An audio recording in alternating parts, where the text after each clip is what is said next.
ಹೆಣ್ಣು ಮಕ್ಕಳಿಗೆ ಆರ್ಥಿಕ ನೆರವು ನೀಡೋ ಬಗ್ಗೆ ಸುರ್ಜೇವಾಲಾ ಹೇಳಿದ್ದಾರೆ. ಯಾವ ವಿಡಿಯೋ ಬಿಡಬೇಕಂತ ಸೂಚಿಸಿದ್ದೇ ಸುರ್ಜೇವಾಲಾ ಅಂತ ರಣದೀಪ್ ಸಿಂಗ್ ಸುರ್ಜೇವಾಲಾ ವಿರುದ್ಧವೂ ಕೂಡ ಎಚ್ಡಿಕೆ ಗಂಭೀರ ಆರೋಪ ಮಾಡಿದ್ದಾರೆ. ಸುದ್ದಿಗೋಷ್ಠಿ ನಡೆಸಿ ಪ್ರಜ್ವಲ್ ವಿಡಿಯೋ ಪ್ರಕರಣಕ್ಕೆ ಸಂಬಂಧಪಟ್ಟಂತೆ ಕಾಂಗ್ರೆಸ್ ನಾಯಕರ ವಿರುದ್ಧ ವಾಗ್ದಾಳಿ ನಡೆಸ್ತಾ ಇರುವಂತಹ ಎಚ್ಡಿಕೆ ಸುರ್ಜೇವಾಲಾ ವಿರುದ್ಧವೂ ಕೂಡ ಗಂಭೀರ ಆರೋಪ ಮಾಡಿದ್ದಾರೆ. ಹೆಣ್ಣು ಮಕ್ಕಳಿಗೆ ಆರ್ಥಿಕ ನೆರವು ನೀಡೋ ಬಗ್ಗೆ ಸುರ್ಜೇವಾಲಾ ಹೇಳಿದ್ದಾರೆ. ಯಾವ ವಿಡಿಯೋ ಬಿಡಬೇಕು ಅಂತ ಸೂಚಿಸಿದ್ದೇ ಸುರ್ಜೇವಾಲಾ ಅಂತ ಎಚ್ಡಿಕೆ ಗಂಭೀರ ಆರೋಪ. ಎಸ್ಐಟಿ ವಿರುದ್ಧವೂ ಕೂಡ ಗುಡುಗಿದ್ದಾರೆ. ಕಾಂಗ್ರೆಸ್ ನಾಯಕರ ವಿರುದ್ಧವೂ ಕೂಡ ವಾಗ್ದಾಳಿ ನಡೆಸ್ತಾ ಇದ್ದಾರೆ ಎಚ್ಡಿಕೆ. ತೆಗೀರಿ ನಿಮ್ಮ ವಿಡಿಯೋ ಕ್ಲಿಪ್ಪಿಂಗ್ಸ್ ನಿಮ್ಮಲ್ಲಿರೋದು. ಯಾವ ವಕೀಲರುಗಳನ್ನ ಕರ್ಕೊಂಡು ಹೋಗಿದ್ದೀನಿ ನಾನು ದೇವೇಗೌಡರು ಅಥವಾ ಸಮಾಲೋಚನೆ ಮಾಡಲಿಕ್ಕೆ. ಈ ಸಿದ್ದರಾಮಯ್ಯವ್ರಿಗೆ ಕೇಳ್ತೀನಿ, ನಿಮಗೆ ತಂದೆ ತಾಯಿ ಸಂಬಂಧದ ಒಂದು ಆತ್ಮೀಯತೆ ಬಾಂಧವ್ಯ ಇಲ್ಲದೆ ಇರ್ಬೋದು, ನಾವು ಅದರಲ್ಲಿ ಬದುಕಿಲ್ಲ. ನಮಗೆ ನಮ್ಮ ತಂದೆ ತಾಯಿ ಆರೋಗ್ಯ ಮುಖ್ಯ ಇದೆ. ಎಷ್ಟೇ ನಾನು ಹೋರಾಟ ಮಾಡ್ಕೊಂಡು ಹೊರಗಡೆ ನಾನು ಪ್ರಚಾರ ಸಭೆ ಮುಗಿದ್ರೆ ರಾತ್ರಿ ಎಷ್ಟೊತ್ತಾಗಲಿ ಹೋಗಿ ಅವರಿಗೆ ಒಂದು ಧೈರ್ಯ ಹೇಳಿ ಮತ್ತು ಮನೆಗೆ ಹೋಗೋನು. ಮಾತಿದ್ರೆ ದೇವೇಗೌಡರ ನಿವಾಸ ಅಂತೀರಿ. ದೇವೇಗೌಡರ ನಿವಾಸ ಅಲ್ಲ ಅದು. ದೇವೇಗೌಡರದ್ದು ಸ್ವಂತ ಮನೆ ಅನ್ನೋದು ಇಲ್ಲ ಅವರಿಗೆ. ಅದು ಅವ್ರ ಮಗಳ ಮನೆ. ಅದು ಅವ್ರ ಮಗಳ ಮನೆಯಲ್ಲಿ ಫೋನ್ ಅವ್ರು ನೋಡ್ಕೊತಾರೆ ಮಗಳು. ಮಾತಿಗೆ ದೇವೇಗೌಡರ ನಿವಾಸಕ್ಕೆ ಹೋದರು, ಭೇಟಿ ಕೊಟ್ಟರು. ಕುಮಾರಸ್ವಾಮಿ ವಕೀಲರನ್ನು ಕರ್ಕೊಂಡೋಗಿ ಸಮಾಲೋಚನೆ ಮಾಡಿದ್ರು. ಸಿದ್ದರಾಮಯ್ಯನವರೇ, ದೇವೇಗೌಡರಿಂದ ಬೆಳೆದಿದ್ದೀರಿ. ಅವ್ರು ಏನು ಅನ್ನೋದನ್ನ ನಮಗಿಂತ ಚೆನ್ನಾಗಿ ನೀವು ತಿಳ್ಕೊಂಡಿದ್ದೀರಿ. ಅವ್ರ ಬಗ್ಗೆ ಲಘುವಾಗಿ ಮಾತನಾಡಬೇಡಿ. ನಾವು ಏನೇ ಮಾಡ್ಕೊಂಡ್ರು, ನಾವು ಏನೇ ತೀರ್ಮಾನ ಮಾಡ್ಕೊಂಡ್ರು, ಮೇಲೊಬ್ಬ ಇದ್ದಾನೆ.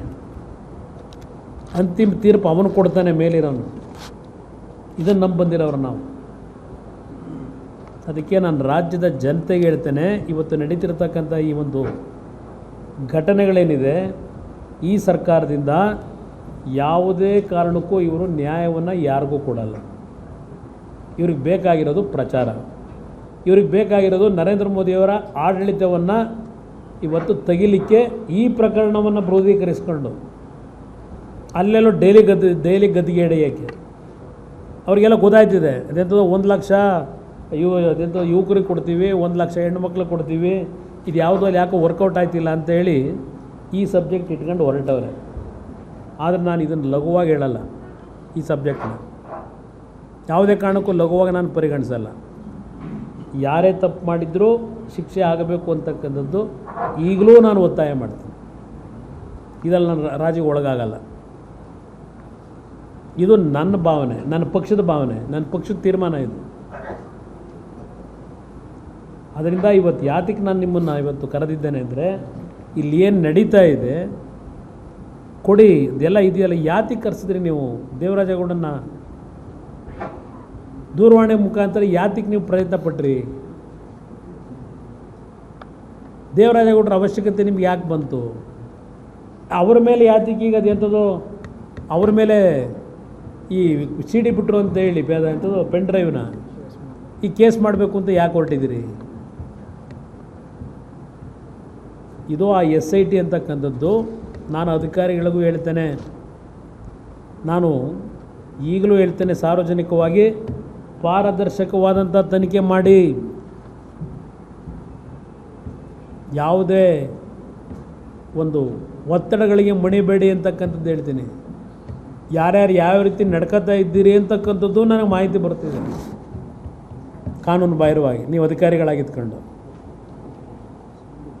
ಇವೆಲ್ಲ ಕಾಲಚಕ್ರ ಉಳ್ತಾ ಇರ್ತದೆ. ಅಧಿಕಾರಿಗಳಿಗೆ ಹೇಳ್ತೀನಿ, ಎಚ್ಚರಿಕೆಯಿಂದ ಕೆಲಸ ಮಾಡ್ಕೊಳ್ಳಿ, ಎಚ್ಚರಿಕೆಯಿಂದ. ಇದೆಲ್ಲ ಶಾಶ್ವತ ಅಲ್ಲ, ನಾವ್ಯಾರೂ ಶಾಶ್ವತ ಅಲ್ಲ. ಸತ್ಯಾಂಶ ಹೊರಗೆ ಬರಬೇಕು. ನಾಡಿನ ಜನತೆ ಇವತ್ತು ಈ ವಿಷಯದಲ್ಲಿ ಬರೀ ನಾವೆಲ್ಲ ಗೊಂದಲಕ್ಕೊಳಗಾಗಿರೋದು. ಇಡೀ ರಾಜ್ಯ, ಇಡೀ ದೇಶ ಗೊಂದಲಕ್ಕೊಳಗಾಗಿದೆ ಇವತ್ತು. 2800 ಪ್ರಕರಣ ಅಂತೀರಿ. ಯಾರು 2800 ಪ್ರಕರಣ ಅಂತ ತೀರ್ಮಾನ ತಗೊಂಡಿರೋದು? ಕಾಂಗ್ರೆಸ್ ನಾಯಕರು ನೀವು ಹೇಳ್ತಾ ಇದ್ದೀರಲ್ಲ, ಇಲ್ಲಿವರೆಗೆ ಎಷ್ಟು ಪ್ರಕರಣ ಈಗ ಹೊರಗೆ ತಂದಿದ್ದೀರಿ? ಎಷ್ಟು ಜನ ಬಂದು ನಿಮಗೆ ಕಂಪ್ಲೇಂಟ್ ಕೊಟ್ಟವ್ರೆ? ಒಂದು ಇತಿಮಿತಿ ಬೇಡವಾ?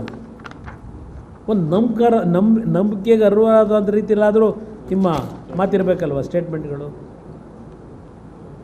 ಸರ್, ನಿನ್ನೆ ಈ ಪ್ರಕರಣದ ಪೂರ್ತಿ ಒಂದು ಮಾಹಿತಿನ ದೇವರಾಜೇಗೌಡರು ಕೊಟ್ಟ ನಂತರದಲ್ಲಿ ಒಂದು ವಿಡಿಯೋ ಸ್ಟೇಟ್ಮೆಂಟ್ ಅನ್ನ ಇದೇ DCM ಅವರು DK ಶಿವಕುಮಾರ್ ಅವರು ರಿಲೀಸ್ ಮಾಡಿದ್ದಾರೆ. ಆ ವಿಡಿಯೋದಲ್ಲಿ ಎಲ್ಲಾ ಶಿವರಾಮೇಗೌಡರ ಪಾತ್ರವಾಗಲಿ ಅಥವಾ ದೇವರಾಜೇಗೌಡರ ಪಾತ್ರವಾಗಲಿ ಅವರ ಹೆಸರನ್ನ ತಗೊಂಡು ಅವ್ರು ಹೇಳಿದ್ದಾರೆ, ಇದು ಸಂಪೂರ್ಣ ಮಾಹಿತಿನ ನಾನು ಕೊಡ್ತೀನಿ ಅಂತ ಹೇಳಿ. ಈಗ ನೀವು ಯಾರು ಕೊಡ್ತಾರೆ? ನೀವು CBI ಇನ್ವೆಸ್ಟಿಗೇಷನ್ ಯಾರು ಕೊಡೋರು ಸಂಪೂರ್ಣ ಮಾಹಿತಿನ? ಹಾಂ, ದೇವರಾಜಗೌಡರು ಕೊಡೋದು ಬೇರೆ, ನಿಮ್ಮ DK ಶಿವಕುಮಾರ್ ಏನೋ ಹೇಳೋರಂತಲ್ಲ. ಹಾಂ, ದೇವರಾಜೇಗೌಡರು ಅವತ್ತು ನೆನ್ನೆ ಹೇಳಿದ್ರೆ ಗೊತ್ತಾಯಿತು, CBI ಕೊಡಿ ಅಂತ ಹೇಳಿದ್ದು, ಸತ್ಯಾಂಶ ಹೊರಗೆ ಬರಲ್ಲ ಅಂತೇಳಿ.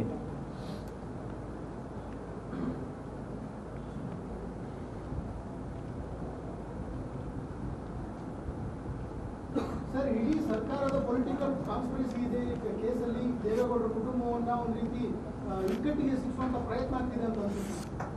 ನನಗೆ ಅನ್ಸೋದಲ್ಲ, ಅವ್ರು ಹೋಗ್ತಿರೋ ಮಾರ್ಗ ಒಂದು ಕಡೆ ಕಾಣ್ತಾ ಇದೆ. ಅದು ಯಾವುದೋ ಈಗ ಹೆಸರು ಹೇಳಿದ್ರಲ್ಲ, ಅದು ಯಾವೊಂದು ಹೆಸರು ಹೇಳಿದ್ರಲ್ಲ, ಈಗ ದೇವರಾಜೇಗೌಡರ ಹತ್ರ ಏನು ಹೇಳೋನೆ?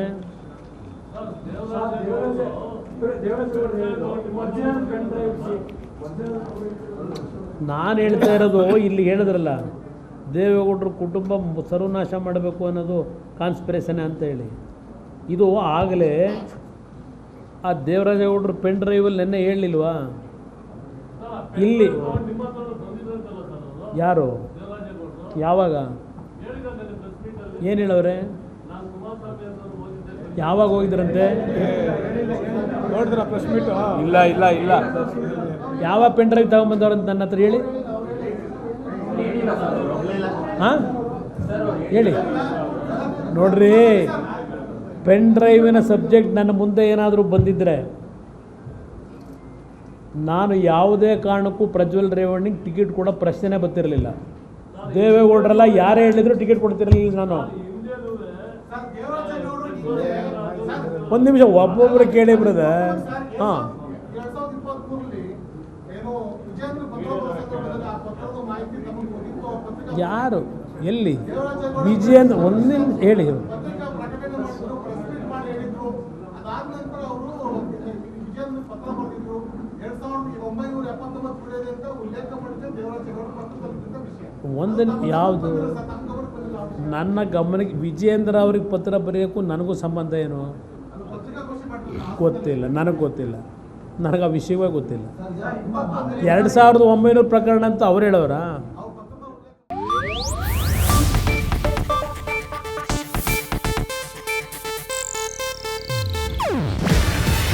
ಇದು ಏಷ್ಯಾನೆಟ್ ನ್ಯೂಸ್ ನೆಟ್ವರ್ಕ್ ಪ್ರಸ್ತುತಿ. ನೀವು ನೋಡ್ತಿದ್ದೀರಾ ಏಷ್ಯಾನೆಟ್ ಸುವರ್ಣ ನ್ಯೂಸ್.